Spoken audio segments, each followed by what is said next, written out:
आज मला मिळाला महाराष्ट्रातील सर्वात मोठा हिंदी न्यूजपेपर नवभारत कडून बेस्ट डिजिटल इन्फोटेनमेंट इन्फ्लुएन्सरचा अवॉर्ड, पण इथपर्यंत पोहोचणं माझ्यासाठी एवढं सोपं नव्हतं. तर नमस्कार मंडळी, मी नगरचा विशाल आज बनणार आहे मुंबईचा विशाल. कारण या अवॉर्ड फंक्शन साठी त्यांनी आपल्याला मुंबईमध्ये इन्व्हाइट केलंय. त्यामुळे आपला काळा घोडा काढून 49च्या स्पीडने हम निकल पडे पहिले पुणे की ओर. एक वेळेस मांजर रस्त्याला आडवी गेली तरी चालेल, पण इंडियन रेल्वे कधीच नाही गेली पाहिजे. बाही रेल्वे 10 किलोमीटर दूर गेली असेल तरी पण हे गेट उघडत नाहीत राव. त्यानंतर पुण्यात पोहोचल्यावर मी आणि माझा मित्र गेलो झुडिओ मध्ये, कारण एवढा मोठा अवॉर्ड भेटायचा आहे म्हटल्यावरती कपडे पण कसे कडक पाहिजेत. दुसऱ्या दिवशी सकाळी मित्राच्या कॉलने जाग आली. तो म्हटला, भावा तुझं नाव तर आजच्या पेपर मध्ये आलंय. त्यामुळे मी अर्ध्या झोपेत असताना कात्रच्या चौकात जाऊन नवभारतचा न्यूजपेपर खरेदी केला आणि पाहतोय काय तर आजच्या अवॉर्ड फंक्शन साठी त्यामध्ये माझं नाव नॉमिनेट करण्यात आलं होतं. जरी माझे व्हिडिओज लाखो लोक पाहत असले तरी हा मोमेंट माझ्यासाठी खूपच खास होता, कारण आज माझं लहानपणी पाहिलेलं एक छोटंसं स्वप्न पूर्ण झालं होतं. त्यानंतर फटाफट आवरून मुंबईला जाण्यासाठी मी रेडी झालो. आपल्या फॉलोअर्सला बाय बाय करून झाल्यावर थोड्याच वेळात आपली कॅब सुद्धा आली, ज्यामध्ये ऑलरेडी आपले काही कॉन्टेंट क्रिएटर मित्र होते. थांबायला टाइम नव्हता, त्यामुळे कॅब मध्येच आम्ही नाश्ता आणि चहा पाण्याचा कार्यक्रम पार पाडला. अवॉर्ड मिळणार त्यामुळे आम्ही सगळे एवढे खुश होतो की हसायला येत नव्हतं, तरी पण काही ना काही कारण काढून आम्ही हसत होतो. त्यानंतर आम्ही मुंबईमधील ताज द ट्रीज या 5 स्टार हॉटेलमध्ये पोहोचलो. आतमध्ये गेल्यावर पहिल्यांदा मला माझं नाव दिसलं, जो माझ्यासाठी खूपच प्राऊड मोमेंट होता. थोड्याच वेळात आम्हा सगळ्या क्रिएटर्सला मॅनेज करणारे मॅनेजर्स आले आणि हे बँड बांधल्यावरती आम्हाला या अवॉर्ड फंक्शन मध्ये जाण्याची परमिशन मिळाली. भारतातले सगळे टॉपचे कॉन्टेंट क्रिएटर्स या समिट मध्ये आले होते. जेव्हा मी शून्य होतो तेव्हा मला वाटायचं की यार या कॉन्टेंट क्रिएटरला मी कधी भेटू शकेल का, पण आज आम्ही सेम स्टेज वरती सेम अवॉर्ड घेण्यासाठी आलेलो होतो. थोड्याच वेळात बेस्ट डिजिटल इन्फोटेनमेंट इन्फ्लुएन्सर म्हणून आपल्या नावाची घोषणा झाली. विशाल भगवान शिंदे.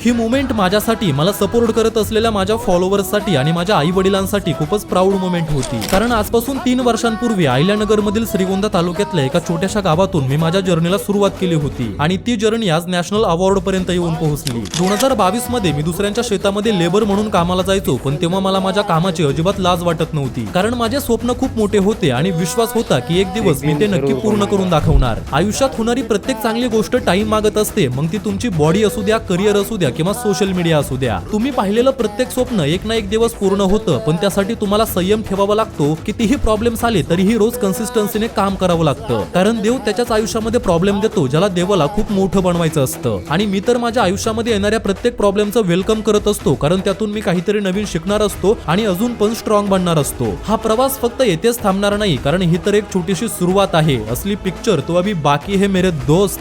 बहुत पुण्य का काम कर रहे हो आप विशाल, और ऐसे ही बढ़ते रहे और ऐसी ही बरकत करते रहे, यही हमारी मनोकामना आपकी ओर. Congratulations to Vishal.